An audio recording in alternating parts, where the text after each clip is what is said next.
Tidak hanya Amerika Serikat, tetapi sejumlah negara lain yang tergabung di NATO juga menyatakan menarik mundur pasukan mereka untuk sementara waktu dari Irak.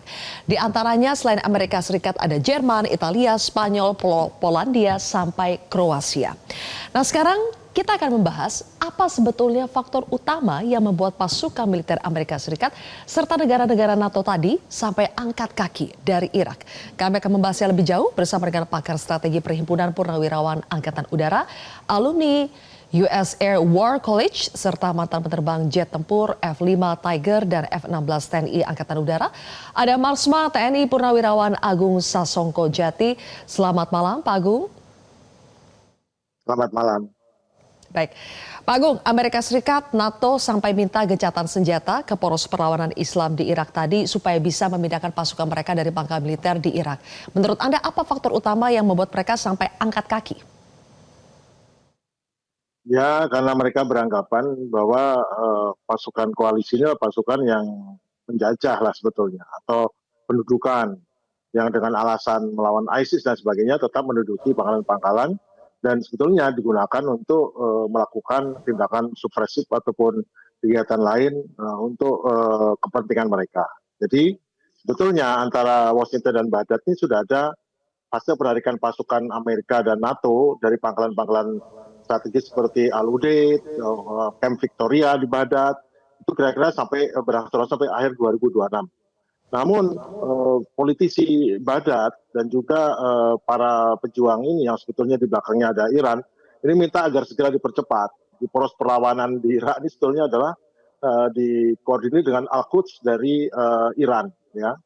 Jadi mereka selalu melakukan serangan tanpa henti ke instansi militer Barat ini, sehingga makin lama makin dirasa makin nggak untung karena bagaimanapun juga mereka tahu bahwa kehadiran mereka di sana adalah bukan atas permintaan, tetapi atas rencana dari operasi melawan ISIS yang sekarang sudah tidak ada ataupun sudah berkurang.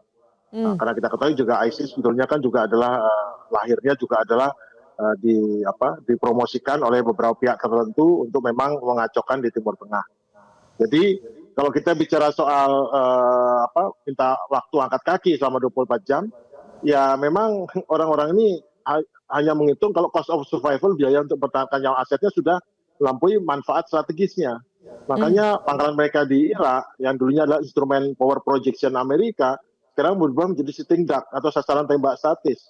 Faktor utamanya adalah hilangnya daya gentar, orang-orang ini sudah nggak takut sama Barat. Jadi mereka sudah melihat Barat ini punya niat lain, motif lain, ngapain, dan juga para prajurit Baratnya, orang Amerika ini juga merasa untuk apa saya di sini? Karena penduduk setempat juga sudah tidak akomodatif dan untuk apa juga di sana? Karena ternyata memang penduduknya kan jadi tidak suka karena beda dengan negara Arab lain yang Sunni, di sini adalah Syiah, dan Syiah sendiri merasa apalagi pada saat sekarang Amerika melakukan serangan ke Iran, mereka pasti hostile sekali dengan orang-orang Amerika di situ. Jadi meminta gencatan untuk withdrawal adalah manuver untuk menghindari skenario memalukan seperti pelarian kacau balau di Kabul tahun 2021. Jadi Amerika menyadari posisi mereka tak lagi bisa dipertahankan sebagai kekuatan pendudukan tanpa memicu eskalasi korban personel.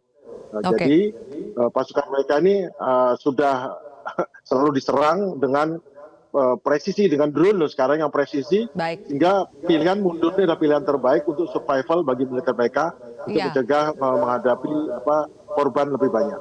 Oke, itu kan Amerika Serikat ya Pak Agung. Tapi kenapa pasukan dari NATO juga ikut-ikutan Pak angkat kaki dari Irak? Ya karena kebetulan pasukan NATO itu kan sama juga dia dengan Amerika tujuannya. Kenapa? Bahwa mereka juga diserang sekarang adalah menggunakan drone swarm dengan drone bunuh diri itu loh, yang banyak dikembangkan di perang Rusia dan Ukraina. Ini mereka memiliki penangkis serangan udara juga untuk melindungi markas-markas mereka. Tapi serangan-serangan makin banyak sehingga akhirnya biaya untuk menangkisnya jatuh mahal sekali. Dan akhirnya untuk apa mereka di situ? Karena sebetulnya kan malah yang hostile itu malah penduduknya, bukan ISIS-nya. Jadi kalau mereka tinggal di suatu tempat yang sudah tidak welcome, maka untuk apa mereka ada di sana? Jadi ini adalah tindakan bijaksana, ya. Karena serangan daripada ini sangat masif dan terukur, mematikan sekali. Perlawanan Islam Irak ini taktik saturasi yang sangat kalkulatif. Mereka membanjiri ruang udara pangkalan Amerika dan NATO dengan loitering munition, drone kamikaze murah, dan roket taktis. Jadi dari roket, habis kirim drone lagi, roket, kirim drone, sehingga akhirnya menimbulkan banyak korban yang tidak perlu, dan pilihan terbaik ya memang mundur. Itu adalah alasannya, karena mereka dianggap sama dengan Amerika, tujuannya adalah untuk mempertahankan dominasi daripada Barat di Irak. Dan Oke, mereka tidak baik. suka, itu aja. Baik, Pak Agung, kita bergeser ke bagaimana Iran terus memberikan perlawanan yang sengit ya terhadap serangan dari Amerika Serikat dan juga Zionis Israel, dan salah satu kerugian besar militer Amerika Serikat sudah terlihat dari tumbangnya sejumlah jet tempur Amerika Serikat. Pertanyaan saya, Pak Agung, sebenarnya ada berapa sih total jet tempur Amerika yang sudah berhasil ditargetkan oleh Iran?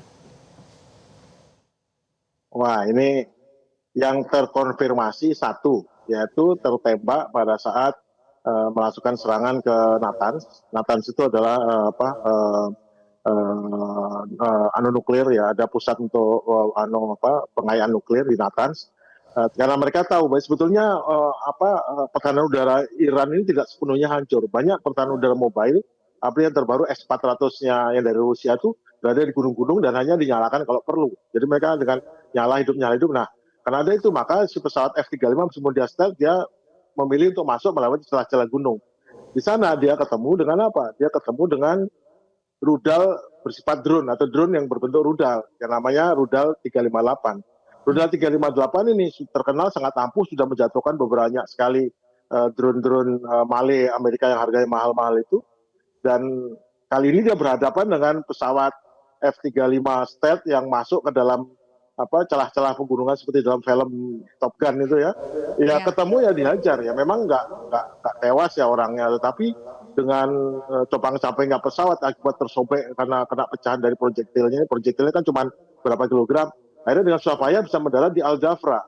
Nah, mendarat di Al Dhafra itu adalah, tapi yang lainnya ada juga yang tidak disebutkan. Saya sebutkan, tapi ini tidak merupakan hal yang ini karena tidak ada bukti di media ya. Itu ada pesawat satu lagi yang kemarin pesawatnya Israel yang jatuh di laut saat menyerang Polokarp ya. Kemudian dilepas pantai daripada Bandar Abbas. Dan satu lagi pesawat Israel F-35I di Al-Anbar, Irak, dan juga diserang jarak jauh menggunakan rudal. Dia nggak sangka diserang jarak jauh dari meskipun di Irak, tapi itu di sebelah barat dekat perbatasan Iran. Kemudian terakhir adalah kemarin tanggal 23 malam itu ada pesawat Amerika lagi yang jatuh di Pulau Kat juga dan menimbulkan masalah karena ditahan oleh Iran. Cuman 3 yang terakhir ini saya tidak berani mengatakan ini karena tidak bisa dikonfirmasi, tetapi banyak daripada outsourcing intelijen atau ini telah mendapatkan informasi seperti itu. Makanya sekarang keanehan-keanehan daripada sikap Amerika ini merupakan karena di balik layar itu sudah terjadi semacam mungkin pembicaraan di belakang layar yang untuk tidak memalukan, tetapi sudah membuat tekanan kepada pihak Amerika dan Israel untuk khususnya Amerika untuk berubah. Makanya di balik daripada apa yang dikatakan Donald Trump, mungkin ada hal-hal seperti ini yang menjawab kenapa sampai seaneh itu tindakannya melakukan ancaman sekaligus tidak melakukan ancaman. Ya, jadi kalau kita lihat ancaman dari Trump itu kan maju mundur ya Pak Agung ya. Apakah Anda menduga sebetulnya banyak sekali kerugian-kerugian yang dialami oleh Amerika Serikat dan Israel dari sisi fasilitas militer baik yang terkonfirmasi maupun yang tidak terkonfirmasi itu sudah sangat banyak sebetulnya Pak, sampai akhirnya Trump maju mundur begitu dalam membuat negosiasi atau memberikan pernyataan ke publik soal bagaimana sekarang mereka sedang bernegosiasi dengan Iran? Yang terbanyak adalah biaya untuk menangkis serangan rudal dan serangan drone. Karena setiap rudal dan drone yang ditangkis, alat penangkisnya itu berlipat ratusan kali. Untuk drone Shahid yang harganya $20.000 sampai $30.000 dan drone dan rudal Khorramshahr atau Fatah yang harganya di bawah $1 juta, itu masing-masing itu perlu ditangkis dengan 2 rudal yang harganya adalah $8 juta atau sampai $10 juta. Artinya bila Iran sudah meluncurkan 2.000, udah berapa triliun dolar yang dan itu tidak bisa diganti dengan cepat. Apalagi ada kabar berita bahwa ada sebuah kapal pengangkut rudal dan drone yang ditenggelamkan namun nggak masuk di dalam berita umum karena itu terjadi di perairan yang tidak ada beritanya, tidak adanya, dan itu sekarang membuat kesulitan bagi pihak Amerika dan Israel untuk menangkis. Makanya Oke. mereka untuk menjaga dirinya tetap ini, mereka tetap mengancam-ancam, tapi sembunyi di belakang ancaman itu mereka gimana caranya selesai. Khususnya Amerika ya, kalau Israel yang tetap aja dia kan mau membuat Iran balkanisasi. Tapi kalau Amerika pilihannya cuma mundur, tapi bagaimana mundur ini dengan tetap terhormat, tidak memalukan.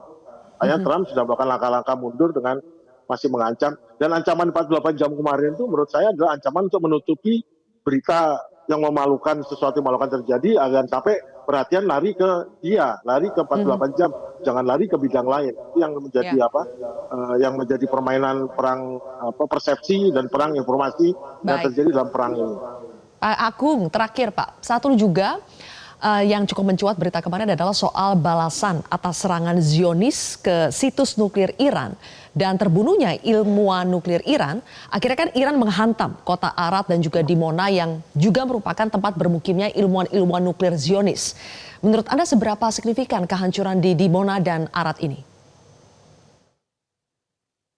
Serangan ke Natanz. Jadi biasanya Israel itu menyerang, mereka nggak peduli, mereka menyerang ilmuwan nuklir itu, mereka punya data lengkap, detail rumahnya di mana, dan nggak peduli orang itu dengan keluarganya atau siapapun, karena itu adalah yang penting tewas ataupun meninggal ya, targetnya. Nah Ya. sekarang Iran menyerangnya, dia tahu bahwa setiap kali dia ada serangan, maka pasti sudah ada apa, sudah ada sirene atau sudah ada peringatan kepada masyarakat Israel jika masuk. Nah, dia nggak khawatir mengenai itu. Yang ditujukan sekarang adalah bagaimana. Jadi yang diserang di Dimona itu adalah komplek perkantoran daripada reaktor nuklir. Dan di komplek itu saat itu dia tahu bahwa sedang ada rapat perundingan untuk bagaimana mengenai, tidak tahu, katanya dengarkan Israel merencanakan serangan nuklir taktis segala macam.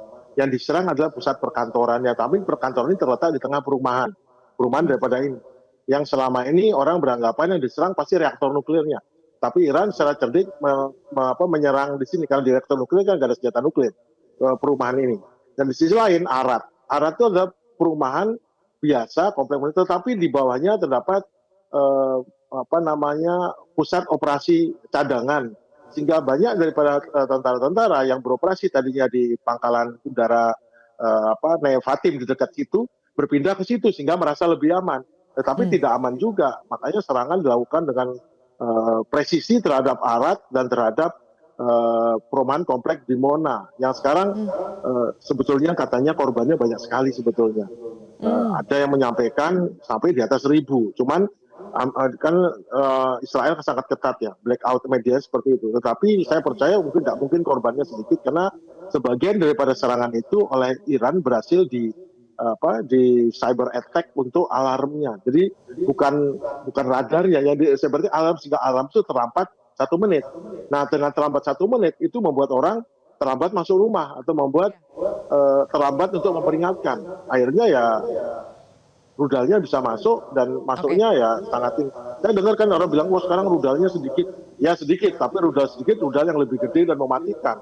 Hmm. Rudal-rudal yang memiliki warheadnya sampai 80 yang bisa pecah. Dan satu warhead 80 itu beratnya 20 kg. Bayangkan kota ataupun suatu target sasaran dihujani dengan 80 Ya. warhead dengan seberat masing-masing 20 kilo. Itu kan bisa bisa cukup mengerikan.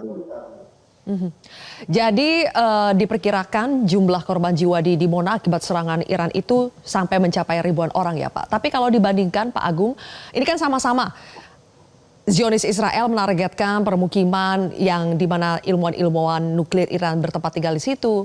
Kemudian Iran juga kurang lebih membalasnya dengan target yang sama. Tapi kalau dibandingkan dengan kerugian, apakah ini sebetulnya jauh lebih masif kerugian yang dialami oleh Israel karena akan sulit buat mereka untuk menciptakan lagi ilmuwan-ilmuwan nuklir lainnya? Oh tidak, jadi jumlah korban itu total korban di Israel. Jadi tidak di Dimona mungkin tidak banyak korbannya karena mereka memang itu kan bunker semua, punya bunker. Nah, namun yang jelas bahwa mereka tidak mungkin tinggal di situ lagi. Dengan tidak tinggal di situ lagi berarti kan tidak mungkin bekerja karena tidak mungkin ilmuwan nuklir itu bekerja kayak menggunakan Zoom kayak gini kan. Mereka harus jatuh tempat yang ini. Tidak mungkin dia menggunakan internet. Artinya sistem kerjanya atau sistemnya akan terganggu sekali. Jadi sudah nggak mungkin mereka akan tidak tinggal di situ karena tahu bahwa mereka menjadi target sasaran. Dan apa yang dilakukan Iran adalah persis meniru Israel. Dia nggak peduli lagi siapa. Dan meskipun dia tahu bahwa kemungkinan korbannya juga sedikit, tidak capai tujuannya. Tetapi bukan itu yang dicapai oleh Iran adalah bagaimana menggetarkan bagaimana masyarakat Israel atau bagaimana para ilmuwan nuklir Israel tahu bahwa mereka tidak aman lagi, bahwa mereka bukan orang yang tinggal di negeri ini, dan mungkin keputusan mereka pergi ke luar negeri kan. Kan banyak sekali orang yang langsung pergi ke luar negeri, ngapain tinggal di daerah yang membuat mereka tidak nyaman dan membuat mereka tidak aman. Pilihan Baik, mereka kalau itu. begitu. Jadi di Israel itu Oke. mereka bisa pergi. Baik. Pak Agung, terima kasih atas analisa Anda di program Prime Time News hari ini. Terima kasih atas waktunya. Jelajahi cara baru mendapatkan informasi. Download Metro TV Extend sekarang.